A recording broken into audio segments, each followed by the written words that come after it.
بسم اللہ الرحمن الرحیم نحمد و نصلی علی رسول الکریم اما بعد۔ علم کی اہمیت۔ علم کیا ہے؟ جانکاری لینا، جاننا دین اسلام کے بارے میں کیا ہے، کیوں ضروری ہے،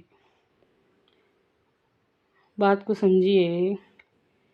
جیسے کہ مثال کے طور پہ ہم رات کی تاریکی میں سفر کرتے ہیں، رات کی تاریکی میں گھوپ اندھیرے میں ہم سفر کر رہے تو گاڑی کے آگے جو لائٹ لگی رہتی نا، جو لائٹ کی روشنی رہتی ہے، جس کو دیکھ دیکھ کے راستہ آگے بڑھنا ہے، وہ علم ہے۔ علم کیا ہے؟ علم کی اہمیت کو سمجھیے۔ آج ہماری زندگی میں علم کی کوئی ویلیو نہیں ہے۔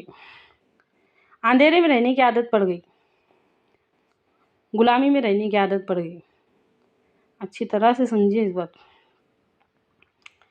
علم اس روشنی کے جیسا ہے جس کی رہنمائی پہ ہماری گاڑی چلتے رہتی۔ آج ہمارے نزدیک علم کی کوئی بھی ویلیو نہیں ہے۔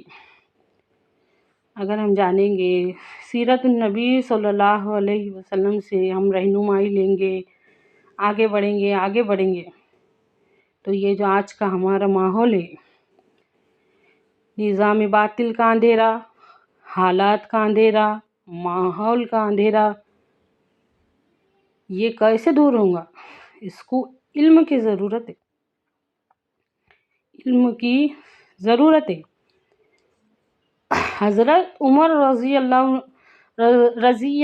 عنہ کی بہنوئی، حضرت عمر رضی اللہ عنہ کے بہنوئی، ان کے والد زید ابن زید کعبے کے غلاف کو پکڑ کے روتے تھے، اے اللہ، میں صرف اور صرف تیری ہی بندگی کرنا چاہتا ہوں، پر سمجھ میں نہیں آتا کیسے کروں۔ اس وقت تک اسلام کے پورے احکام نہیں نازل ہوئے تھے۔ شوق دیکھو، یہ بات میں نے کیوں کہی کہ شوق دیکھو کہ اس وقت تک کچھ نازل نہیں ہوا تھا۔ افسوس ہے ہمارے حال پہ کہ آج پورے احکام نازل ہے، پوری معلومات دنیا میں ہے، اور پھر ہم اس کے اوپر عمل نہیں کرتے۔ وہ کعبے کے غلاف کو پکڑ کے روتے تھے، اے اللہ، میں صرف اور صرف تیری ہی بندگی کرنا چاہتا ہوں، لیکن سمجھ میں نہیں آتا کیسے کروں۔ علم کیا ہے؟ علم رہبر ہے، علم رہنما ہے۔ اچھی طرح سے اس مثال پر دھیان دیجیے۔ رات کی تاریکی میں جو گاڑی چلتی، وہ صرف اور صرف اس لائٹ کا اجالا دیکھ کے آگے راستہ کیسا ہے، آگے کیا ہے وہ دیکھ کے بڑھتے رہتی۔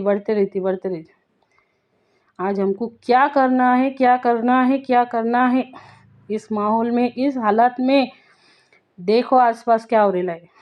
اچھی طرح سے سمجھیے اس بات کو۔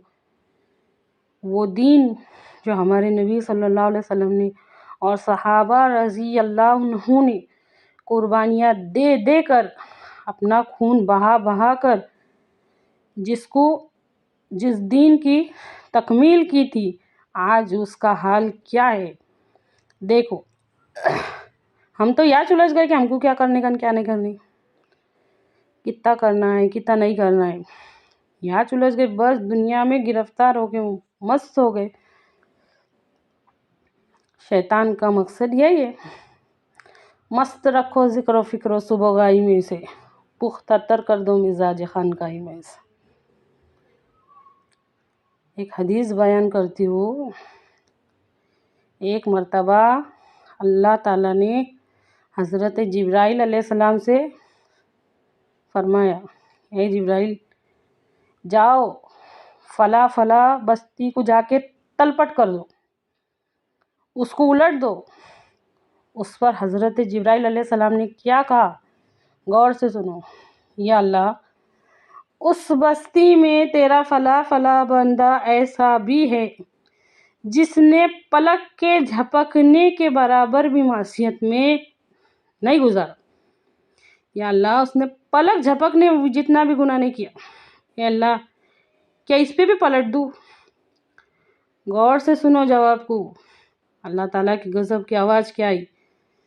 پلٹ دو سب سے پہلے اس کے اوپر، سب سے پہلے اس کے اوپر پلٹ دو کہ دنیا میں کیا ہو رہا، کس طرح دین کا کیا حال ہے، میرے حکموں کو کیسے پیٹھ کے پیچھے میں ڈالے جا رہا، ہمارے نبی صلی اللہ علیہ وسلم کی پاکیزہ تعلیمات مذاق بنائی جا رہی، کیسی کیسی فلمیں بنائی جا رہی، دین کا تضحیق اڑایا جا رہا، ترقی کی راہ میں رکاوٹ سمجھا جا رہا۔